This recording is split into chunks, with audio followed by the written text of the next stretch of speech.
नमस्कार दोस्तों, मैं विकास मंगल यूट्यूब चैनल के माध्यम से आज आपको पारद के संस्कार की एक छोटी दिव्य झलक दिखा रहा हूँ कि मैं किस प्रकार पारद का शोधन करता हूँ।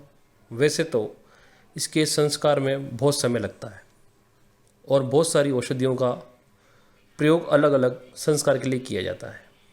अभी जो आप संस्कार देख रहे हैं वो पारे को सजीव बनाने का एक संस्कार है, जो पारद को विशेष औषधियों के साथ मर्दन करने पर पारद के अंदर एक स्वर्णिम आभा को प्रकट करता है, मानो जैसे स्वर्ण ही बिखर गया हो।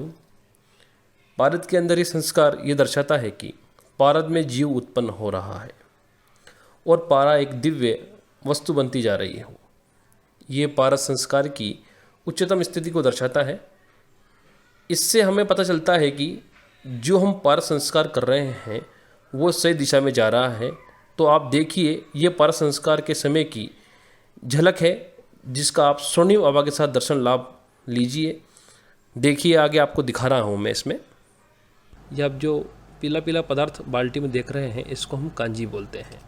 कांजी का उपयोग हम पारे के शोधन के लिए करते हैं। पारे को जब हम खरल करते हैं तो पारे को इससे धोया जाता है ताकि पारा दिव्य बना रहे। ये जो आप बाल्टी में सफ़ेद वर्ण का खार देख रहे हैं, ये पारे को इसके साथ घोटा जाता है। इसके साथ घोटने से पारा धीरे धीरे मूर्छित अवस्था में आ जाता है। ये आप देखिए, पारा इस प्रकार मूर्छित अवस्था में आ गया है जैसे कोई बर्फ़ के डाला जम गया हो। जब हम पारे को घोटते हैं तो पारे के अंदर की सारी अशुद्धियाँ निकल जाने के बाद पारे के अंदर इस प्रकार ये बर्फ़ के आकार का बन करके मूर्छित अवस्था में आ जाता है। ये मैं हाथ से ला रहा हूँ, उसको देखिए आप।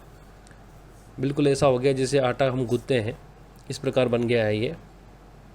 जब इसको हम धूप में रखते हैं तो धीरे धीरे ये अपने स्वरूप में आने लगता है। मूर्छन सबसे मुख्य संस्कार है पारे का, क्योंकि इसकी अशुद्धियाँ निकलना ही मूर्छन संस्कार में मुख्य माना जाता है। जब हम इसको घोटते जाते हैं तो पारा अपनी दिव्यता को प्राप्त होता है और पारे के अंदर स्वर्णिम आभा आने लगती है। वो स्वर्णिम आभा पारे की शुद्धता को दर्शाती है। ये आप देख रहे हैं, मैं पारे को धूप में रखा है मैंने, क्योंकि अभी तापमान इतना ही है कि पारे को अग्नि पर रखने की ज़रूरत नहीं है।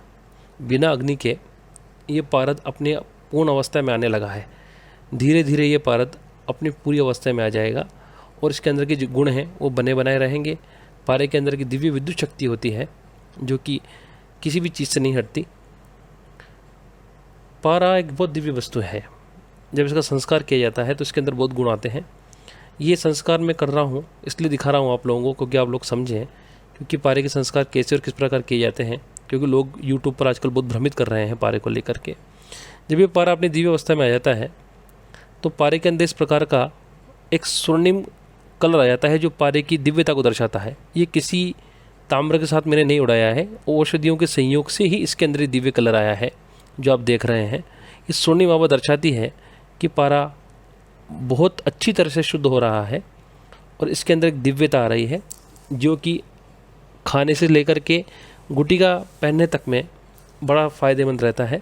इसी पारे की जो गुटिका मैं आप लोगों के लिए बना के देता हूँ, ये आप लोग देखिए।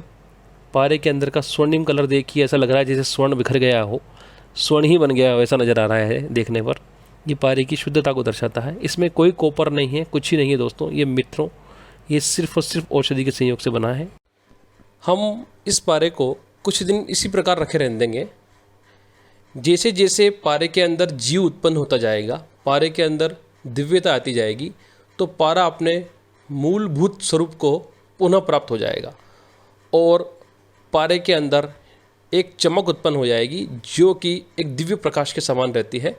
जैसे कि आप देखते हैं कि जो गुटिकाएं मैं बनाता हूँ, उन गुटिकाओं में जो चमक रहती है, उसी प्रकार की चमक पारे के अंदर उत्पन्न हो जाएगी। ये चमक पारे के अंदर के जो जीव है वो पूर्ण रूप से उत्पन्न हो गया है, ये दर्शाती है। तो दोस्तों, आज मैंने आपको पारे के एक छोटे दिव्य संस्कार की झलक दिखाई है। नमस्कार, धन्यवाद।